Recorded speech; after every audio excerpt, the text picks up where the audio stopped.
Welcome back, YouTube universe. This is part 2 of fondant decorated shortbread cookies. I'm Rachel, and this is Baking Away the Pain. Welcome. So, in my previous video, I talked about how to make shortbread cookies, the ones that are easier to roll out. And now that you have your cookies made, my example, it is time for the fun decorating part. So here's a list of supplies that I use for decorating when using fondant. I will put that in here. And so this is the kind that I use. It's just what the Michaels by my house has. I haven't been bold enough to try and make my own fondant yet. I don't know if it's hard or not. It's just, I think it might get sticky and messy. Anyway, so this is just the white, and I use all kinds of colors. You can buy the colors. I have tried using food coloring to dye the fondant, and that's gotten a little messy. I ended up using too much food coloring. It didn't blend in well enough. If anybody out there knows the best way to dye white store-bought fondant, please let me know. Otherwise, I usually buy, it'll come in a container like this, but it'll have the different colors individually packaged. Or you can buy individual ones like this and, use a little bit at a time. And one of the best tips that I have learned recently, so that way I'm not throwing away dry fondant, is I found it, once you open it, it will kind of dry out fast. So all you have to do is Crisco, which is a friend of mine in baking, is you take a little bit of Crisco and you can pull out or cut out, you take the fondant out here, and you can see it's kind of dry and kind of cracked. So depending on how much you want to use, I'll just add a little bit of Crisco to it, just kind of like you're lotioning it, and then just work it through your hands, get that stress out.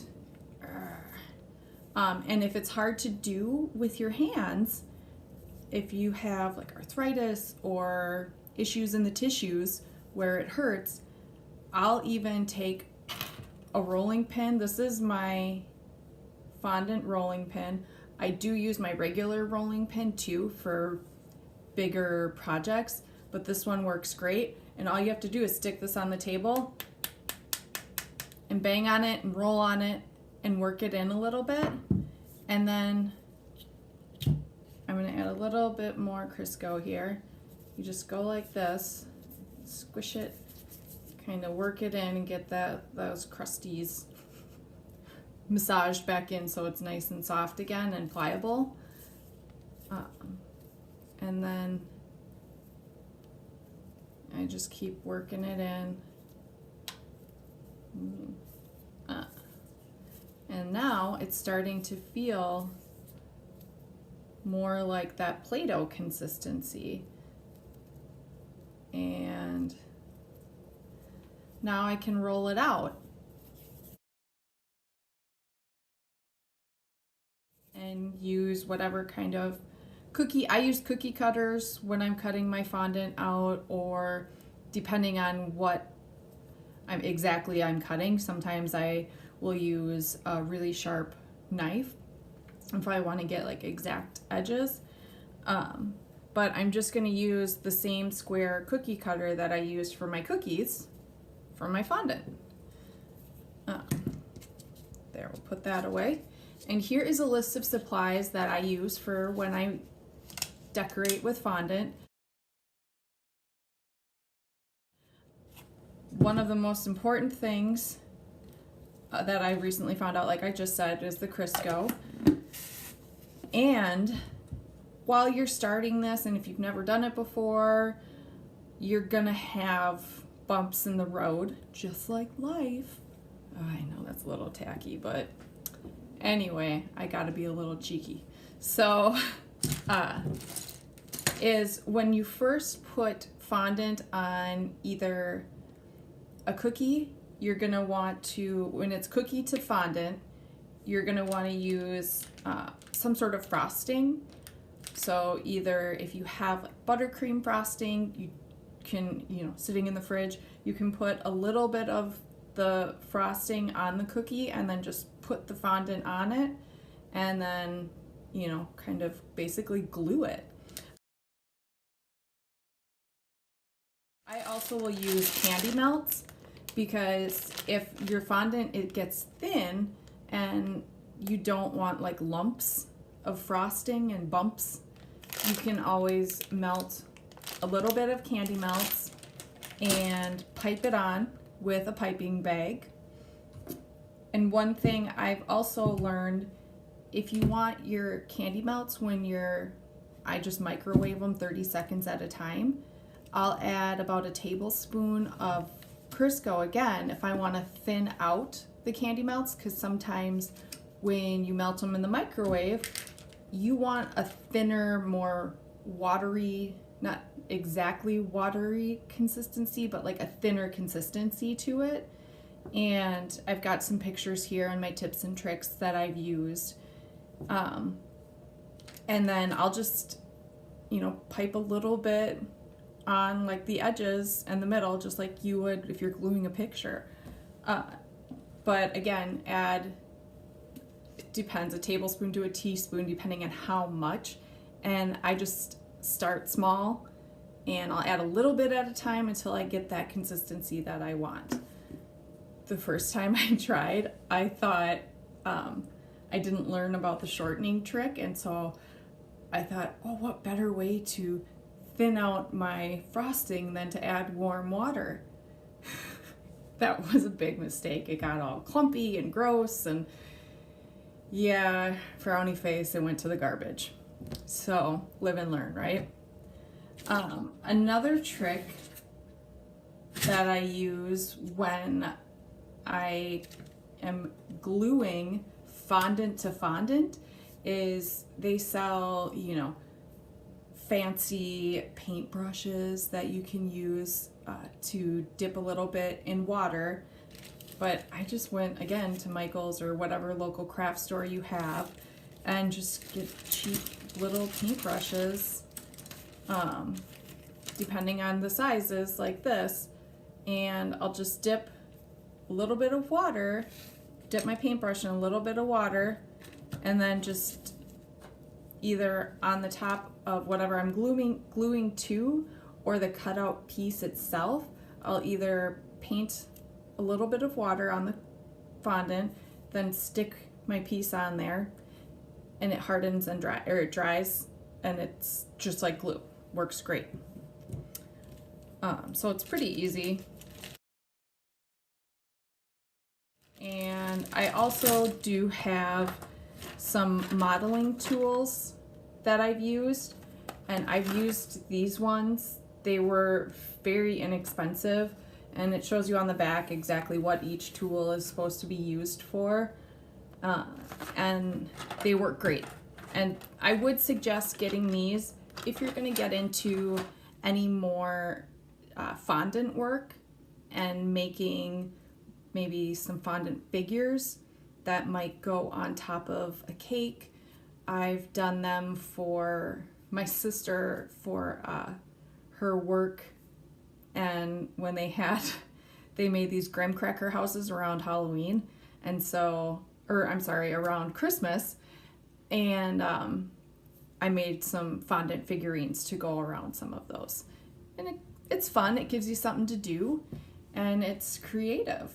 And when I'm doing all of this, either a nice little mental health self-care side note is I'll either play music that I like, podcasts I love listening to all kinds of podcasts.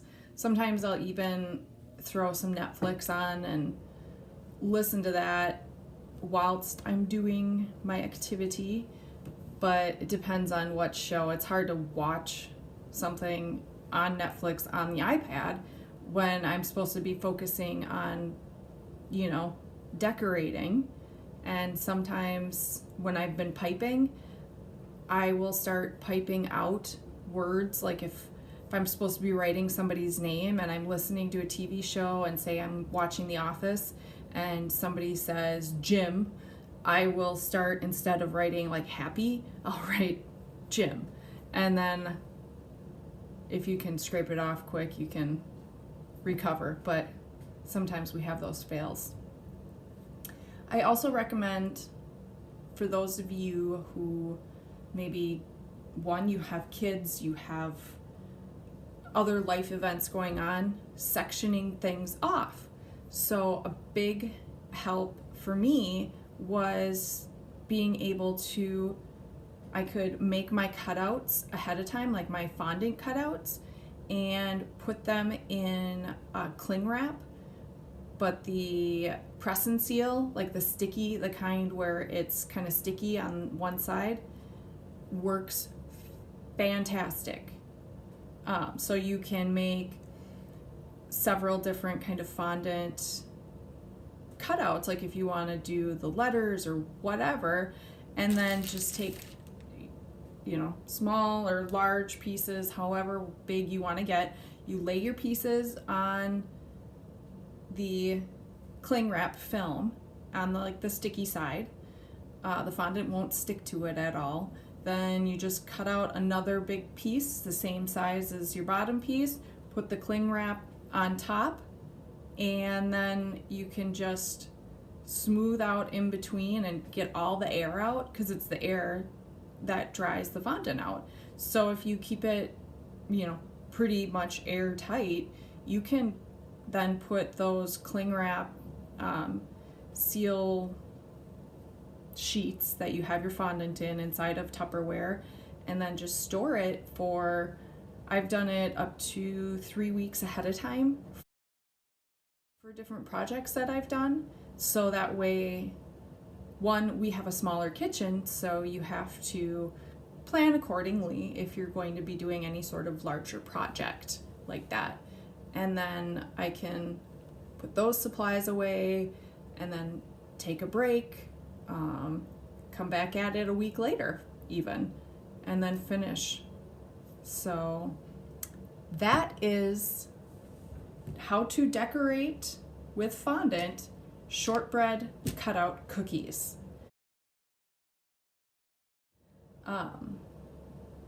And I have my tips and tricks here that I've posted for everyone.